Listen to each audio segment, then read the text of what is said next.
Bapak, Ibu, Saudara-saudari sekalian, selamat pagi semuanya. Terpujilah Sang Buddha, Namo Buddhaya. Salah satu pertanyaan yang sering muncul pada saat kita mempraktikkan meditasi adalah berkaitan dengan samadhi. Sesungguhnya, apa yang dimaksud dengan samadhi? Terkadang orang berpikiran bahwa samadhi ini yang seringkali diterjemahkan sebagai konsentrasi hanya mengacu kepada pencapaian 4 jhana. Pertanyaannya adalah apakah samadhi, apakah konsentrasi samadhi yang seringkali kita ketahui hanya mengacu kepada pencapaian 4 jhana. Yang harus kita ketahui yang pertama adalah mengenai definisi apa itu samadhi. Dalam kitab suci agama Buddha, samadhi seringkali didefinisikan sebagai citta saditi, citta sa'avikepo, citta sa'avisaharo, citta sa'ekagato samato. Yang artinya adalah bahwa samadhi ini adalah kondisi batin yang teguh. Cittasa dhiti, kondisi batin yang tidak berpencar. Cittasa avikepo, kondisi batin yang tidak goyah, tidak terganggu. Cittasa avisaharo, kondisi batin yang terpusat. Cittasa ekagato, dan juga kondisi batin yang tenang, samato. Batin yang teguh, batin yang tidak berpencar, batin yang tidak terganggu, batin yang terpusat, batin yang tenang. Inilah yang disebut sebagai samadhi. Pertanyaannya adalah, apakah samadhi atau batin yang teguh di sini hanya mengacu kepada pencapaian 4 jhana? Memang tidak bisa kita pungkiri bahwa samadhi batin yang teguh di sini juga di dalamnya salah satu bagiannya adalah pencapaian 4 jhana. Jhana pertama, kedua, ketiga, keempat, bahkan pencapaian-pencapaian yang sudah melampaui materi atau arupa jhana juga bagian dari samadhi. Karena di situ ada batin yang teguh, batin yang tidak berpencar, batin yang terpusat. Tetapi Sang Buddha melihat bahwa samadhi tidak hanya berkaitan dengan pencapaian jhana. Sebagai contoh adalah ketika Sang Buddha berbicara di dalam Subbaha Sutta. Beliau mengatakan bahwa ada 4 hal yang juga bisa dikategorikan sebagai samadhi. Yang pertama adalah indriya samvara.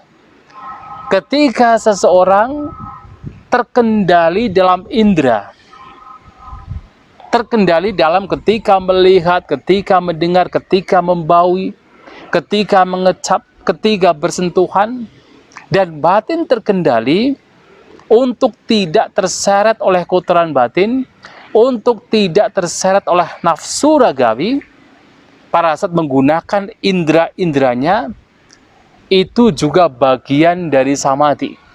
Itu juga bagian dari batin yang teguh.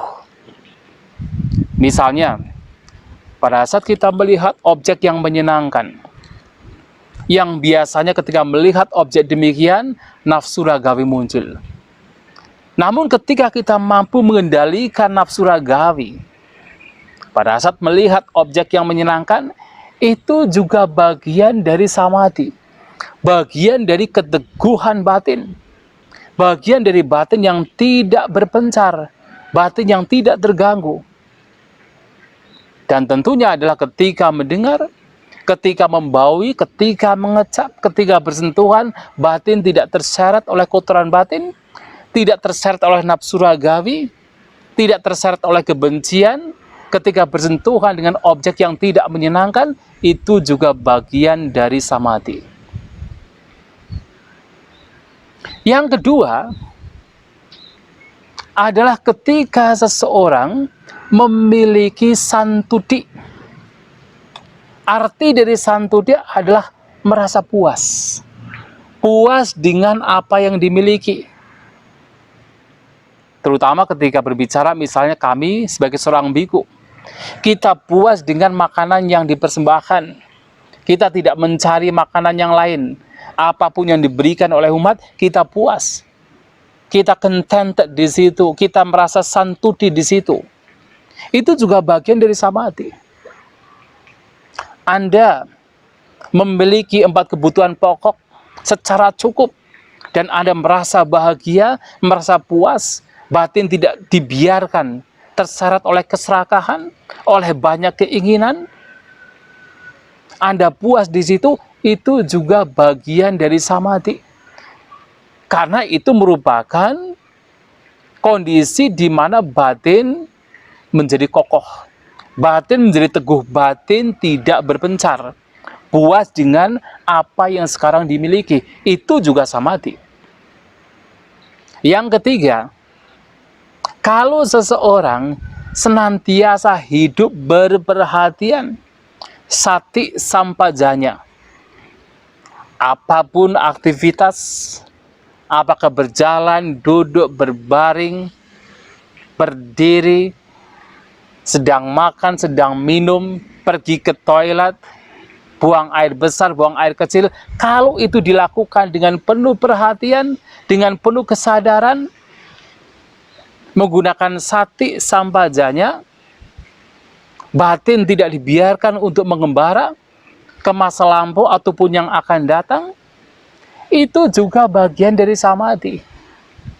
Anda hidup saat ini dan sekarang, sadar dengan apa yang dilakukan, batin tidak berpencar, batin tidak terganggu, puas, sadar dengan apa yang dilakukan, menggunakan sati sampajanya, perhatian dan kebijaksanaan, untuk mengatasi kotoran batin yang saat ini sedang muncul, melenyapkannya, itu juga bagian dari samadhi.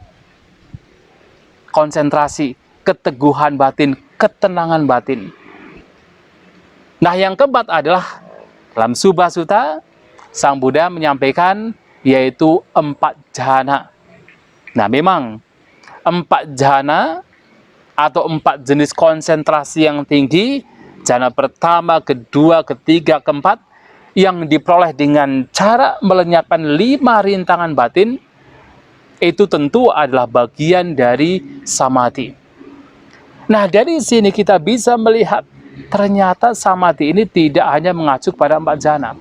Asal batin kita teguh, batin kita tidak berpencar, batin kita terpusat dengan saat ini dan sekarang, tentu di dalam hal yang bermanfaat, di dalam hal yang baik, itu adalah bagian dari samadhi.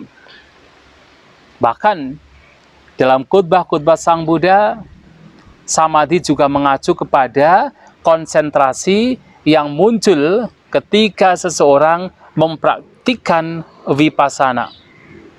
Ketika seseorang merenungkan anicca, dukkha, anatta, dan ketika batin dengan perenungan demikian, batin menjadi teguh, batin menjadi berpusat, batin tidak berpencar, itu juga bagian dari samadhi. Oleh karena itu, ada jenis 3 samadhi. Yang pertama adalah animita samadhi. Konsentrasi yang disebut sebagai animita, tanpa adanya tanda, tanpa adanya yaitu semacam nimita. Dan itu diperoleh dengan apa? Dengan seseorang merenungkan anicca. Ketika seseorang merenungkan ketidakkekalan di dalam setiap fenomena, di dalam semua fenomena, di dalam 5 gugusan, yang semuanya adalah tidak kekal, maka ketika konsentrasi itu muncul, disebut animita samadhi. Karena dalam hal ini, seseorang melihat ketidakkekalan, dan seseorang tidak melekati apa yang tidak kekal. Sehingga konsentrasi pun muncul tanpa adanya tanda animita. Dan juga ada samadhi yang disebut sebagai apanihita samadhi. Apanihita adalah samadhi atau konsentrasi yang muncul ketika seseorang merenungkan duka, merenungkan penderitaan. Melihat segala sesuatu sebagai bentuk penderitaan, maka batin tidak menjadi condong ke dalam penderitaan. Disebut apanihita. Batin tidak menjadi condong, tidak menjadi cenderung kepada penderitaan. Batin menjadi withdrawing, dan itu disebut sebagai apanihita samadhi. Konsentrasi yang mana muncul karena merenungkan duka penderitaan. Dan juga ada konsentrasi yang disebut sebagai sunyata samadhi. Konsentrasi yang disebut sunyata atau kekosongan. Dan ini muncul ketika seseorang merenungkan, yaitu karakteristik non-self, karakteristik tanpa diri. Melihat karakteristik tanpa diri memunculkan konsentrasi yang disebut sebagai sunyata samadhi. Artinya bahwasanya konsentrasi di sini, samadhi di sini muncul tidak hanya berkaitan dengan 4 jhana, tetapi juga bisa muncul dalam hal apapun ketika seseorang mengarahkan batin ke hal yang bermanfaat, ke hal yang baik, ke hal yang berkaitan dengan dhamma, dan batin menjadi to be present, berada di saat ini dan sekarang, tidak berbencar, tidak mengembara, tetapi berada di sini dan sekarang bersama dengan nilai-nilai luhur dhamma. Disitulah yang disebut sebagai samadhi. Oleh karena itu, selama kita mempraktikkan dhamma dalam hal apapun dan batin kita tidak berpencar, artinya kita sedang mengembangkan samadhi. Itulah Bapak Ibu Saudara-saudari sekalian, bahwasanya makna dari samadhi atau konsentrasi keteguhan batin yang diajarkan oleh Guru Agung kita Sang Buddha. Dan samadhi, keteguhan batin di sini merupakan salah satu dari kualitas batin yang mesti dikembangkan sebagai jalan yang membawa kepada pembebasan, membawa kepada akhir dari segala bentuk penderitaan. Dan itu harus kita kembangkan. Itulah Bapak Ibu Saudara-saudari sekalian, semoga kita semua berbahagia, semoga kita semua maju dalam dhamma, sabe sata bawantu sukitata, semoga semua makhluk berbahagia.